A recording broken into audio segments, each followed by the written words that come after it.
कहानी का शीर्षक है पापा।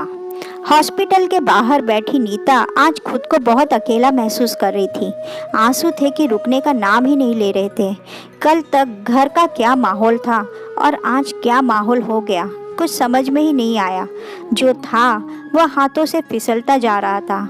बस कोशिश में थी कि जो कुछ बचा कुचा रह गया उसे ही समेट लूं। किस्मत कैसे कैसे दिन दिखाती है। कल तक नीता अपनी बेटी निधि की सगाई की तैयारियों में लगी हुई थी, पर आज अपने पति विजय जी को बचाने की कोशिश में, जो जिंदगी और मौत के बीच झूल रहे थे। हार्ट अटैक था, पर इसका कारण निधि इतना कुछ बोल जाएगी उसे उम्मीद नहीं थी। आखिर कहाँ कमी रह गई। इतने सालों में जो कुछ नीता के साथ बीता था वह सब फ्लैशबैक की तरह उसके सामने आ रहा था। जब नीता अजय की दुल्हन बनकर ससुराल आई थी, अजय के परिवार में उसके माता पिता और उसके दो छोटे भाई थे, अनिल और विजय। नीता इतनी प्यारी थी कि उसे ससुराल में अपनी जगह बनाने में भी ज़्यादा वक्त नहीं लगा। हर कोई नीता को पसंद करता था और नीता भी सबका ध्यान रखती थी। अजय और अनिल जहां अपने पिता का व्यवसाय देखते थे, वही विजय अभी कॉलेज में पढ़ाई कर रहा था। वह नीता से 3 साल छोटा था, पर नीता से अपने दिल की हर बात शेयर करता था। 1 साल बाद ही नीता एक प्यारी सी बच्ची की माँ बनी। उसका नाम उन्होंने निधि रखा। कुछ साल बाद अनिल की भी शादी हो गई और देवरानी घर आ गई। सब कुछ बहुत अच्छे से चल रहा था। अब पिताजी ने विजय के लिए भी लड़की देखना शुरू कर दिया था। अब तो नीता और उसकी देवरानी को पूरा मौका मिल गया था विजय की टांग खींचने का। आखिर देवर भाभी का रिश्ता होता ही ऐसा है। अब तो रोज़ ही घर ठहाकों से गूंजने लगा था। लेकिन कहते हैं ना, जिंदगी कभी एक जैसी नहीं होती। कब हंसी खुशी के माहौल को गमगीन माहौल में बदल दे, पता ही नहीं चलता। एक रात अजय घर लौट रहा था कि तेज़ रफ्तार ट्रक ने उसकी ज़िंदगी को ले लिया। नीता का तो जैसे सब कुछ ही ख़त्म हो गया था। बिल्कुल सोचने समझने की हिम्मत ही ख़त्म हो चुकी थी। नीता की कोई इतनी ज़्यादा उम्र भी नहीं थी और घर की इज्जत घर में ही रह जाए, इसलिए कुछ दिनों बाद उसके माता पिता और उसके सास ससुर की मर्जी से नीता का विवाह उसके छोटे देवर विजय से कर दिया गया। लेकिन निधि जहाँ पहले विजय चाचा कहकर उसके आसपास मंडराया करती थी, अब वह उससे दूर रहने लगी थी। चुप सी रहने लगी थी। किसी भी चीज़ की ज़रूरत होती तो सिर्फ नीता से कहती। कई बार विजय ने भी इस बारे में बात करनी चाहिए, लेकिन निधि ने कुछ नहीं कहा। वह अभी बच्ची है, यही सोचकर किसी ने ध्यान भी नहीं दिया। लेकिन जब नीता दोबारा माँ बनी तो निधि पूरी तरह से ही बदल गई। उसे ऐसा लगने लगा था कि अब उससे उसकी माँ भी छीन ली गई है।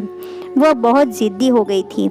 वही अपनी छोटी बहन राम्या के साथ ढंग से पेश नहीं आती। चीखना चिल्लाना उसकी आदत में शुमार हो चुका था। कई बार वह उस पर हाथ तक उठा देती थी, जिससे परेशान होकर नीता ने निधि को अपनी नानी के पास भेज दिया। इसके बाद तो वह विजय से नफरत ही करने लग गई। हालांकि विजय ने नीता के फैसले को गलत ही कहा, लेकिन निधि को यही लगा कि विजय के कहने पर ही नीता ने यह सब किया है। हालांकि विजय ने कभी भी पिता के फर्ज से मुंह नहीं मोड़ा। वक्त यूं ही पंख लगाकर उड़ गया और निधि अब अपनी कॉलेज की पढ़ाई खत्म कर जॉब करने लगी थी। अब उसकी शादी की बात चलने लगी थी। फाइनली निधि को रमन पसंद आया और सगाई की तैयारियां शुरू हो गई। नीता सगाई पास ही के गार्डन से करवाना चाहती थी, वही निधि सगाई होटल में करवाना चाहती थी। सगाई होटल से हो या गार्डन से, इसी बात को लेकर निधि और नीता में बहस हो गई। क्या मम्मी, शादी मेरी है, कम से कम मेरी मर्जी तो चलने दो। देख, शादी के लिए हम होटल बुक कर लेंगे, लेकिन फ़िलहाल सगाई तो हम पास के ही गार्डन से करेंगे। यार, आप प्लीज़ ज़बरदस्ती मत करो, इससे तो सगाई घर पर करवा लो। निधि, अभी सगाई में इतना खर्चा करने की क्या ज़रूरत है? हाँ, मेरे पर तो खर्च करने में आप लोगों को काफ़ी खर्चा हो जाता है। शादी में भी खर्चा क्यों कर रही हो? किसी सम्मेलन में ही करवा देते। आपकी तो सिर्फ एक ही बेटी है राम्या, मैं तो कुछ हूँ ही नहीं। अरे, किसने कहा कि तुम हमारी बेटी नहीं हो? तुम तो हमारी लाडली बेटी हो, विजय ने कहा। आप तो रहने ही दीजिए, सब जानती हूँ मैं कि जुबान मेरी माँ की है, लेकिन बोल कौन रहा है? क्या मुझे नहीं पता आपने क्या क्या छीना है मुझसे? मैंने क्या छीन लिया तुमसे बेटा? आखिर मैं पिता हूँ तुम्हारा। आप मेरे पिता बनने की कोशिश मत कीजिए। आप शायद भूल रहे हैं कि मैं आपके बड़े भाई की बेटी हूँ। मेरे पिता इस दुनिया में नहीं है। और रही छीनने की बात, आपने मुझसे मेरी माँ तक को छीन लिया। इतना सुनना था कि नीता ने खींचकर एक चाटा निधि के गाल पर जड़ दिया, लेकिन इतने पर भी वह चुप नहीं हुई। आज तक उसके दिल में जो भी भरा था, सारी भड़ास उसने उस समय निकाल दी। थोड़ी देर बाद विजय जी अचानक से गिर गए।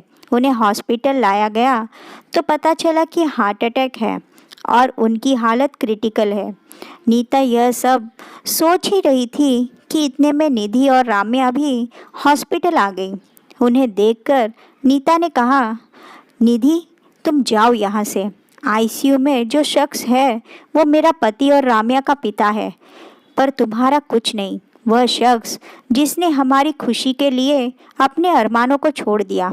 क्या उसके शादी और अपने लाइफ पार्टनर को लेकर कोई अरमान नहीं थे, जो उसने एक विधवा, एक बच्ची की माँ से शादी कर ली? वो तो तुम्हारा पिता बन गया, लेकिन तुम उसकी बेटी नहीं बन पाई। मुझे माफ़ कर दो माँ, मुझसे गलती हो गई। माफ़ी मुझसे क्यों मांग रही हो? उससे मांगो जिसका दिल दुखाया है तुमने। अगर उन्हें कुछ हो गया तो मैं तुम्हें कभी माफ़ नहीं कर पाऊंगी। थोड़ी देर बाद नर्स ने आकर कहा कि विजय जी को होश आ गया है और वे निधि को याद कर रहे हैं।